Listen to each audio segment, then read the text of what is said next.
So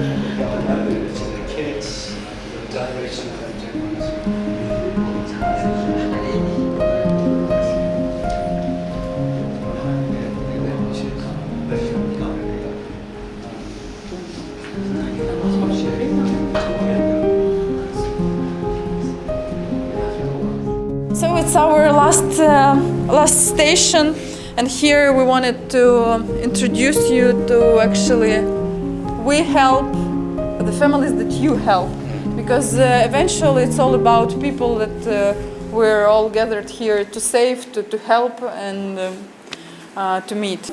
Расскажите про себя. Если можете на английском. Hello, my name is Denis. This is my son Alexander. We are from Donetsk. We left Donetsk in 2014 when Russians start war. Not in 2022. He want to sing. Можете дальше вы, я представился, в принципе. Okay, you heard? So Denis and his family are a family that actually, a lot of people say that the war started on 24th of February. It's not correct because it started at 2014 when first Russia annexed Crimea and then Donetsk. And Denis and his family, his son and his wife, she's upstairs, they're actually the example of the family who had to twice run away from war. Now when the war has started, Denis and his family were already, first in 2014 they moved from Donetsk to Lviv, and now they had to leave Lviv because it's obvious for them that the war might take long and they might lose the house again. And they actually are a young family who want to build a new life in Israel. First, 24th of February, when this massive attack began, Denis and his wife, they were in Lviv, and from the news they understood that the war has started. And what they did first is that they started helping other people because they have a lot of relatives in Ukraine. And yesterday Denis told me that they had like 8 people living in small flat in Lviv because everyone was running from Kiev, from Dnipro, from all these regions, and the first thing that they did, they were helping others also. You know that there is a law in Ukraine that doesn't let men of mobilization age leave Ukraine. So it took some time for Denis to make special documents because his son has an illness. He's of an autistic spectrum, so he needs a special conditions to be taken care of. And for 3 months they arranged these documents, and now they came here to Poland and want to make Aliyah to Israel. Скажите, у вас есть родственники в Израиле? Знаете ли вы, куда едете? Какой план? Я на русском продолжусь. Да, конечно. В Израиле у меня есть родственники в Кирьят-Гаде. Там достаточно много. Это дедушка, бабушка, отец, тетя, 2 брата и 2 дочки и тетя.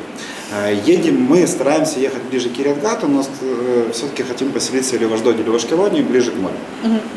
И там мне лично будет интереснее, потому что там более развитый ресторанный бизнес. Окей, вы хотите делать я бар? рассказывал, что есть 2 варианта. Или хотите войти, или уже продолжать ресторан. Okay, and now I will introduce you the second family. Саша, представите вас, расскажешь, с кем ты, кто? Меня зовут Александр, это моя семья, супруга Вероника, сын Даниил и еще 2 сына. Они где-то здесь, но где-то играют. В общем, сами мы из Днепропетровской области. Давно начали заниматься документами, но эта война нам все помешала доделать все, что мы задумали до конца, так как брат уже 2 года как живет в Израиле. И мы вот собирались, пока не дождались военных действий, которые поломали нам все планы и дороги. Вероника, расскажите, как вы поняли, что началась война? Я вам микрофончик дам. Давайте муж рассказывать. Да. Война началась 24-го, а к нам первые ракеты, это дня 3 спустя. Это мы просто в частном доме сидим, кушаем. У нас свой частный дом, собачки и все остальное во дворе. И через окна начинают лететь ракеты.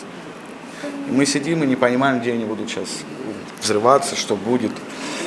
Мы начинаем прятаться в погребы, потом это все дальше и дальше закручивается, эта ситуация вся. И так мы где-то месяц, да, были большие перебои в городе со всеми и продуктами, и с работой, и со всеми вопросами. И потом мы приняли решение, что в любом случае надо как-то это все равно двигаться в сторону Израиля. Тем более мы уже начали, и это надо было заканчивать. И мы приняли решение, что один путь у нас это через Крымский полуостров, через оккупированные территории. Вот мы взялись за ручки, взяли сумки, оставили дом, все, и пошли. И доехали сюда, слава Богу. And he said that they were in their private home in Kamenetskaya near the Dnipro city, and that actually they saw the missiles in the sky, and he said that it was really scary because you don't know where it's gonna fall and where it's gonna blow up, and you see that they're like it's really an emotional moment of fear. And they spent around months there under the attacks of Russia. And then decided that they were living in a basement because it's a private home. They had a basement, and there were problems with food because there's not enough enough supply of food to the city because of the war. And after a month, they decided that they should leave Ukraine. And the only way that they could leave, because Alexander and his son are of a military age, so the only thing that they could do, they had to pass through occupied territories. So it's Kherson, Melitopol, and then Crimea, and then through Russia to Europe and here. So it's a no, with the car and then with the trains, because they don't have a car, they didn't have their own car. They had a friend who took them till Crimea, and then by trains they made all this route that took 10 days. Sleeping somewhere like where you're on a train station or somewhere if someone helps in some accommodation. So it was really hard route. Yesterday, Sasha told me that one of the most frightening things that he had seen was in Kherson, where they had to stay in a bomb shell. But the quality of this bomb shell, there was such a humidity that they were afraid that they might get sick. But also he understood that they were lucky to spend there one night, but there were people who had to live there because they have the Kherson is like under attack, so their houses are destroyed and they have nowhere to live other than this bomb shell. Расскажите нам, куда едете? Что планируете? Планируем попасть в Петахтикву, там мой родной брат, и там уже будем обосновываться. Дети будут своим заниматься, мы своим. Иврит учить? По-любому, без этого никак. Уже его почти. Уже начали? Уже начали, да. Уже начали. Sasha's brother made Aliyah 2 years ago. So there's someone waiting for them there, and as he says that in Ukraine, Sasha used to have his own company that was real estate company. Правильно вас недвижимостью вы занимались? Real estate company, and now in Israel he will have to learn language and find some other things to do. He doesn't know yet, but he thinks that he will look for some job. And Veronica is she's the master of manicure, so as I told her, I think she's going to find the job really quick. It's yes. Yes, I want to add that these are like the short stories because we don't have a lot of time, but you have to understand that people make like this long way from war to the new life, and it's like really important to say this, and we all hope that they're gonna succeed. They're gonna find some peaceful place in Israel to start over the new life. Спасибо вам большое. Спасибо вам. Do you have any questions or something? 질문이나 하고 싶으신 얘기 있으신지. 이게 급박하게 몸하고까지 나오신 거잖아요. 그럼 거기 있는 뭐 이렇게 뒷정리들 집이라든가 이런 그 재산들은 뭐 누가 정리하고 Стоит, соседи присматривают. А так все сбережения, что были, машину продали, пока закрылись. В общем, все с нуля. А у вас, Денис, уже один раз вы это прошли, да? Квартира в Донецке до сих пор осталась.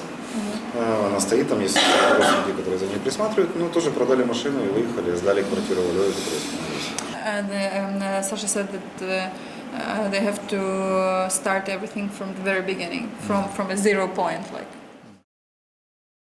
나는 너희의 여호와 하나님 내게 준 약속 한순간도 잊은 적 없고 다시 너희를 이스라엘로 부르기 나와